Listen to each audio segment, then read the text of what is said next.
তোমরা এই জায়গার মধ্যে থেকে যাও। হযরত ইমামে মুসলিম আপনার ইমামে মুসলিম জানো দুইটি সন্তান যখন মানলেন না, তো হযরত ইমামে মুসলিম তাদেরকে সঙ্গে করে নিয়ে চলে গেলেন কুফা নগরের মধ্যে। কুফা নগরের মধ্যে অনেক ঘটনা হলো।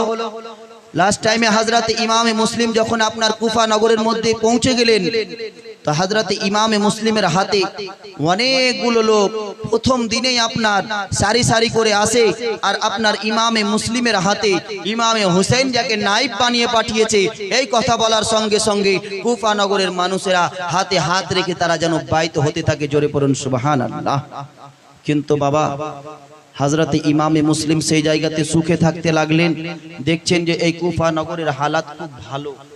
হযরত ইমামে মুসলিম একটা চিঠি লিখলেন নিজের ভাইকে ইমামে হুসাইনকে, যে ভাই আপনি তাড়াতাড়ি করে চলে আসুন, এই কুফা নগরের অনেক হালাত ভালো, আপনি এই মক্কা আপনার এই কুফা নগরের মধ্যে চলে আসুন।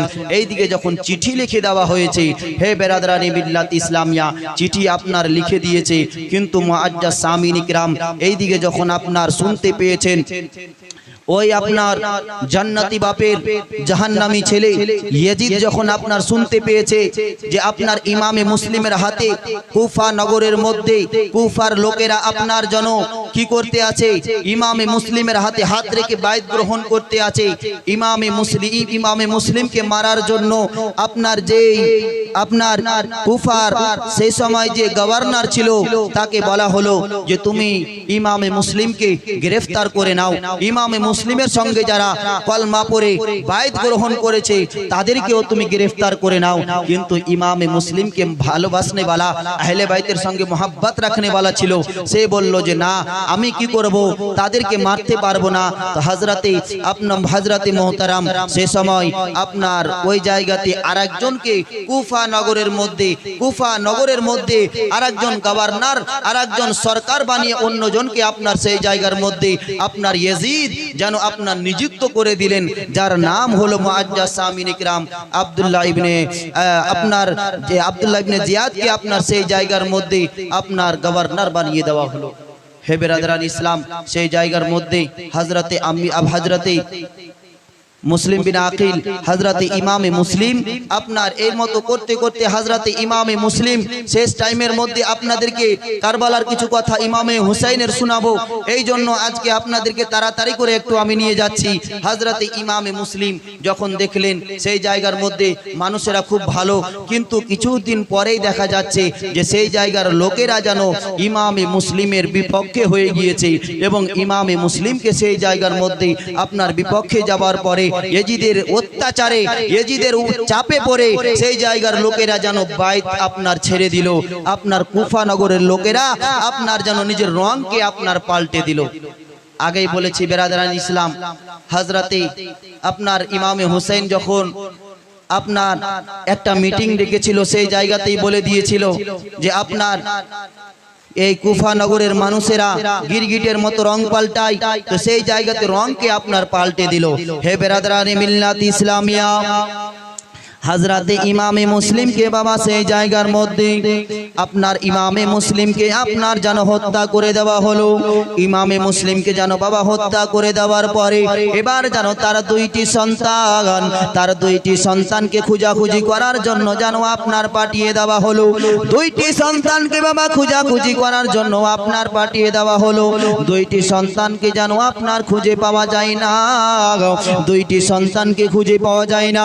দুইটি সন্তানকে যেন আপনার খুঁজে পেয়েছে, একজন যেন আপনার পাপী মানুষ যেন আপনার দুইটি সন্তানকে খুঁজে নেবার পরে ইমামে মুসলিমের দুইটি সন্তানকে খুঁজে নেবার পরে আপনার ওই দুইটি সন্তানকে বাবা এমন ভাবে আপনার হত্যা করলো, তাদের মুন্ডুটা পর্যন্ত আপনার আলাদা করে দিল। হে বেরাদরানি মিল্লাত ইসলামিয়া, এইদিকে যেন হযরতে ইমামে হুসেন কারবালার জন্য রওনা হয়ে গিয়েছে, কারবালার দিকে যেন হযরতে ইমামে হোসেন রওনা হয়ে গিয়েছেন।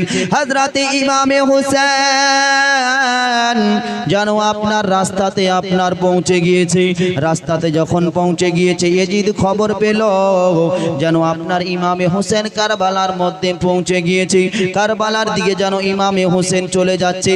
আপনার ইয়াজিদ যেন যে গভর্নর কুফার মধ্যে ছিল তাকে বলল 1000 লস্কর দিয়ে যেন পাঠিয়ে দাও, ইমামে হোসেনকে যেন রাস্তার মধ্যে রুকে দেওয়া হোক, না মক্কা নগরের মধ্যে না কুফা নগরের মধ্যে তাদেরকে ঢোকা দেওয়া হোক।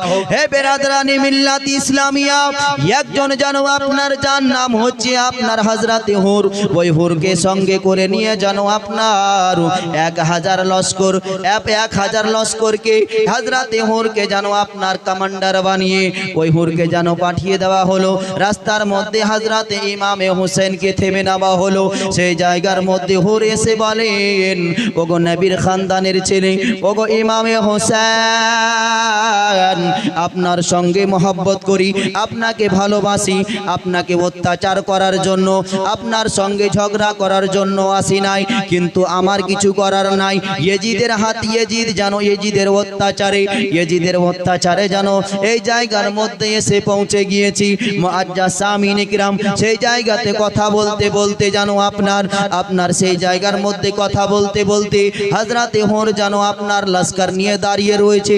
আর একজন যেন তাড়াতাড়ি করে আসে, আর যেন আসার পরে বলা হলো তাদেরকে যেন এই জায়গার মধ্যে বন্দী করে দেওয়া হোক, তাদেরকে যেন আপনার ওই কারবালার দিকে না যেতে দেওয়া, তাদেরকে যেন ওই মক্কা নগরের দিকে যেন না পাঠানো হয়। বাবা হযরতে ইমামে হোসেন এবং তাদের সঙ্গে আপনার যেন জয়নুল আবেদিন রয়েছে, 6 মাসের ছেলে আলী আসগার রয়েছে, আলী আকবর 22 বছরের ছেলে রয়েছে, আপনার ইমামে কাসিম 18 বছরের ভাতিজা সঙ্গে রয়েছে, আপনার মুআজ্জাজ সামিন ইকরাম স্ত্রী যেন সঙ্গে রয়েছে, ইমামে হাসানের স্ত্রী যেন সঙ্গে রয়েছে। বাবা তাদেরকে সঙ্গে করে নিয়ে ইমামে হোসেন যখন বাবা কুফা নগরের মধ্যে যাচ্ছিলেন, এবার ইমামে হোসেনকে রাস্তার মধ্যে থামিয়ে দিয়েছে। একটা জায়গার মধ্যে দাঁড় করিয়ে দেওয়ার পরে ইমামে হোসেন বলে, এই জায়গাটার নাম কি রয়েছে? বলে এই জায়গাটার নাম হলো কারবালা, এই জায়গাটার নাম হলো কারবালা। হযরতে ইমামে হোসেন 2 নয়ন দিয়ে যেন ঝরঝর করে পানি বয়ে যায়। বলে, মোরে আমার সাথীরা, এই জায়গার মধ্যে দাঁড়িয়ে যাও, আর আমাদেরকে কোথাও যাওয়ার প্রয়োজন নাই, আর কোনো জায়গা যেতে হবে না। তারা সাথীরা জিজ্ঞাসা করে, হুজুর কোনো জায়গা কিসের জন্য যেতে হবে না? হযরতে ইমামে হোসেন বলেন, আমার বিশ্ব নবী নানা মুস্তাফা যেন আপনার ভবিষ্যৎবাণী করে গিয়েছেন, আমার নানা যেন বলে গিয়েছেন ওই কারবালার ময়দানে গিয়ে যেন আমি ইমামে হোসেন শহীদ হয়ে যাব। জোরে পড়ুন সুবহানাল্লাহ। আর আজকে এসে দাঁড়িয়ে গিয়েছি এই কারবালার ময়দানে। আমরা যেন এই জায়গাতে এসেছি, এই জায়গাতে আসার পরে ফেরত যেন আর কেউ যাব না। এই জায়গাতে আমাদেরকে যেন এক এক করে যেন আপনার শহীদ হয়ে যেতে হবে। পরে বাবা ওই জায়গার মধ্যে ইমামে হোসেন যেন আপনার খিমা লাগিয়ে দেওয়া হলো, ওই জায়গার মধ্যে দাঁড়িয়ে গেল। বাবা আপনার ইমামে হোসেন তার সমস্ত সাথীকে বলে, তোমরা যদি যেতে চাও চলে যাও আজকে, কিন্তু আমি তোমাদেরকে কোনো কথা বলবো না। তার সাথীগণ বলে, হুজুর আপনাকে এই জায়গার মধ্যে একাই ফেলে যেন যাব না, আপনার সঙ্গে যখন এসেছি আপনার সঙ্গেই যেন থাকবো, আপনার সঙ্গে শেষ টাইম পর্যন্ত যেন যুদ্ধ করে যাব। জোরে পড়ুন সুবহানাল্লাহ। যুদ্ধ যদি আমাদেরকে করতে হয়, যুদ্ধ আমরা করব, আপনার সঙ্গে ছেড়ে যাব না। মুআজ্জাজ সামিন ইকরাম 73 জন আপনার সঙ্গে, এই কিছু সংখ্যক মানুষকে নিয়ে, তার সঙ্গে ছোট বাচ্চা, তার সঙ্গে মেয়ে, তার সঙ্গে স্ত্রী সঙ্গে করে নিয়ে আছেন। কিন্তু মুআজ্জাজ সামিন ইকরাম এই কিছু সংখ্যক মানুষের সঙ্গে 22,000 লস্করের আপনার লড়াই হবে। হযরতে ইমামে হোসেন সেই জায়গাতে দাঁড়িয়ে গেলেন। এবার যেন আপনার ইবনে জিয়াদ আসলো, এই জায়গার মধ্যে ইবনে জিয়াদ আসলো। ইবনে জিয়াদ আসার পরে ওই জায়গার মধ্যে আব্দুল্লাহ ইবনে জিয়াদ আসার পরে ওই জায়গাতে আসলো।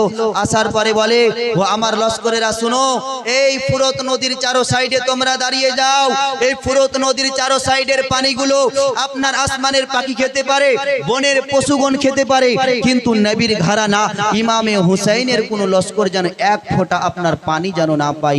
হে বেরাদারে বিল্লাত ইসলামিয়া, হযরতে ইমামে হুসাইন কিভাবে আপনার ওই জায়গার মধ্যে পরীক্ষা দিয়েছিলেন, ওইটাই কথা আল্লাহ রাব্বুল আলামিন সূরাতুল বাকারার মধ্যে বলেন যে তোমাদের ধন দৌলত জিন্দেগি নিয়ে আমি তোমাদের কাছে পরীক্ষা নেব। হযরতে ইমামে হুসাইন সেই জায়গার মধ্যে আপনার পরীক্ষা দিতে এবার চালু হয়ে গেল।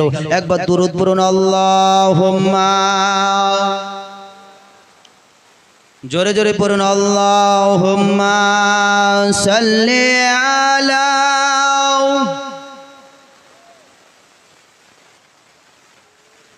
সৈয়দনা মাওলানা মুহাম্মদ ওয়ালা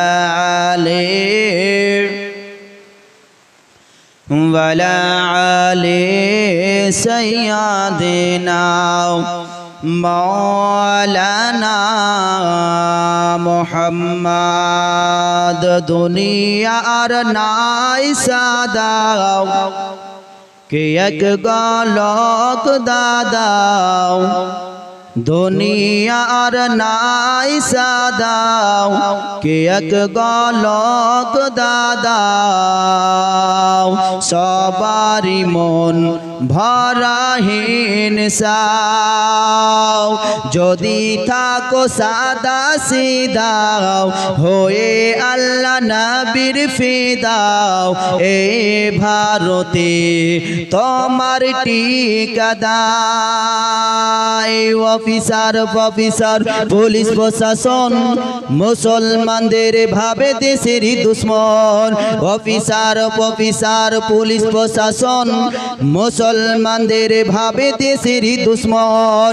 মুসলিম জাতি যদি সন্ত্রাসী হয়, মুসলিম জাতি যদি সন্ত্রাসী হয়, গান্ধীজির কাতিল কেন নাথুরাম ভাই। দুনিয়ার নাই সাদাও কে এক গলক দাদাও, সবারি মন ভরাহীন সাও। বাবলার মসজিদ মাইকে হারাও, বাবরি মসজিদ ভাঙলো কোন সেনারাও। আজকের দিনে যেটা আমাদের 550 বছরের আগের যে মসজিদটা আপনার দিল্লির জামে মসজিদ, যাকে আমরা বাবরি মসজিদ বলে চিনি, এই আজকের দিনেই আপনার এই বাবরি মসজিদকে আপনার ভাঙা হয়েছিল। ওই বাবরি মসজিদের ইটকে ভেঙে দিয়েছিল, এবং প্রথমে যে ইটকে আপনার যে খ্রিস্টান লোকটা আপনার ভেঙেছিল, ওই খ্রিস্টান লোকটা আপনার ইটটা যখন আপনার ভেঙে নেওয়ার পরে আপনার নিজের বাড়ির মধ্যে গিয়েছিল, আর নিজের বাড়ির মধ্যে যাওয়ার পরে আপনার বলেন যে আমি একটা ইটকে ভেঙে নিয়ে এসেছি বাবরি মসজিদের। ওই বাবরি মসজিদের ইটকে ভাঙার কারণে তার বাবা তাকে বাড়ি থেকে বের করে দিয়েছিল। ওই হিন্দু ধর্মের ছেলেটাকে তার বাবা, তার মা, তার স্ত্রী লাঞ্ছনা দিয়ে বাড়ি থেকে বের করে দিয়েছিল। কিন্তু মুআজ্জা সামিন ইকরাম, ওই লোকটা আপনার সেই সময় মনে করেছিল যে অসুখ আমাকে হয়েছে, এই অসুখ কোনোদিনই ভালো হবে না, এই অসুখ যদি ভালো হয়ে যায় আমি 100টা আপনার মসজিদ তৈরি করব। জোরে বলুন সুবহানাল্লাহ। তো ওই বাবলার মসজিদ আজকের দিনে শহীদ হয়েছিল। আজকের দিনে আপনার ওই বাবলার মসজিদকে, ওই বাবরি মসজিদকে আপনার ভেঙেছিল। ওই দিকে আপনার লক্ষ্য করে আজকে এই ছন্দটা আমি বলছি। বেরাদারানে বিল্লাত ইসলামিয়া কবি নিজের ভাষার মধ্যে খুব সুন্দর করে আপনার তুলে ধরেছেন। বাবরি বাবলার মসজিদ মাইকে হারাও, বাবলার মসজিদ মাইকে হারাও, বাবরি মসজিদ ভাঙলো কোন সেনারাও। মুসলমান জাতি যদি সন্ত্রাসী হয়, মুসলমান জাতি যদি সন্ত্রাসী হয়, জুমার নামাজে কারা বম মেরে যায়। দুনিয়ার নাই সাদাও কে এক গলক দাদাও, এ ভারতে তোমার ঠিকাদার। আতঙ্ক ভরা সামনে দিকে টুপিওয়ালাকে দেখো বাঁকা চোখে, আতঙ্কবাদ ভরা সামনে দিকে। টুপিওয়ালাকে দেখো বাঁকা চোখে, মেরেছে ও মারবে যারা তোমাকে, পাওনি পাবে না কোনো টুপিওয়ালাকে।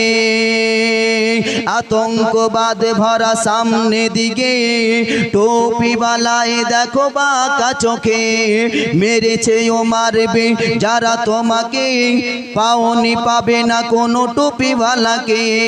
দুনিয়ার নাই সাদা কে এক গলক দাদা, সবারই মন ভরা হিংসা। যদি থাকো সাদা সিধা হয়ে আল্লাহ নবীর ফিদা, এ ভারতে তোমার ঠিকাদার। আজকে আমরা টুপিওয়ালাকে দেখতে পারি না।